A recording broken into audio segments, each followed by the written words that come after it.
But she is the one candidate who's doubled down against, in a big way, the U.S. policy of interventionism, exploitation, and bombing and killing. That's what sets her apart. I don't want to live in a world that is defined by war and exploitation. I want to live in one that is defined by peace and compassion. Yep. Aloha! Aloha! There we go. We need that aloha warm right about now. We're gathered here because our country is being torn apart. Aloha is so much more than hello and goodbye. Aloha reminds us that we are all connected. We are all family, that we are all God's children. Regardless of the color of our skin, who we worship, where we come from, how much money we make, what kind of education we got. All of these things that are being used to divide us as people.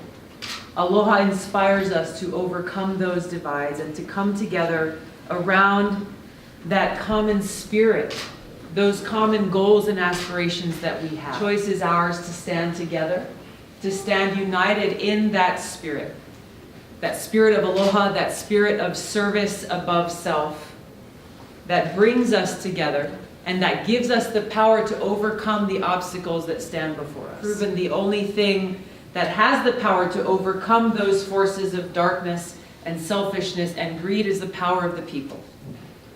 It is the power of our voices, standing united. Standing united to overcome that corruption of spirit that casts a dark shadow over us.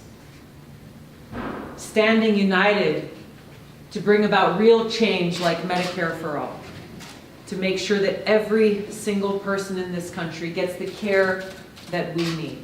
Standing united to bring about real change to our broken immigration system. To bring about real change to fix and reform our broken criminal justice. Standing united to bring about the real change we need to make sure that every one of us has clean water to drink. That every one of us has clean air. That we are protecting our soil and our planet that is sustaining us and feeding us. There's an issue that's central to all of this, and that is the issue of regime change wars. The cost of these wars, this new Cold War, with heightening tensions between the United States and Russia and China, stand on the brink of nuclear catastrophe. We are at a greater threat of nuclear catastrophe now than we ever have been before. The trillions of dollars that we spend on these wars, on regime change wars, on this new Cold War, on this nuclear arms race, every one of those dollars are coming out of our pockets. And every one of those dollars are not going to take care of and pay for Medicare for all. They are not going to invest in our infrastructure, in our roads and bridges, in our water systems. Those dollars are not going to pay for quality education for everyone.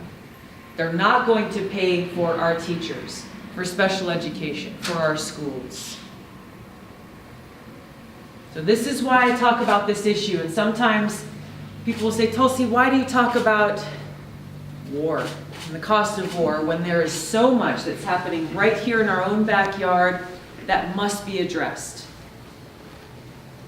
The reason is because unless we end these regime change wars, we work to end this new Cold War and this nuclear arms race, we will not have the resources we need to address and to serve the needs of our families and our people here at home. It is every single American who pays the price for these. This is why this issue is so central to everything else.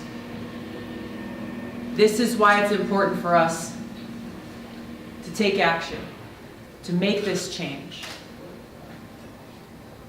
As we work to bend the arc of history away from war and towards peace, it will require every one of us standing united against those forces that are so invested in us remaining in a state of perpetual war. And so Kim Jong-un in North Korea now is saying, why would I believe the promise of the President of the United States saying, if I get rid of nuclear weapons, which exist as a deterrent against regime change, that you won't come in and topple me just like you did Gaddafi. This is the cost of these regime change wars and how they are making us less safe and the world more dangerous. The stakes are high. The threat is serious, and it's real for every one of us. This is why I'm committed as your president and commander-in-chief to end regime change war. We are choosing our own destiny, a destiny that provides us with freedom and peace and opportunity and prosperity for every single American. Yes.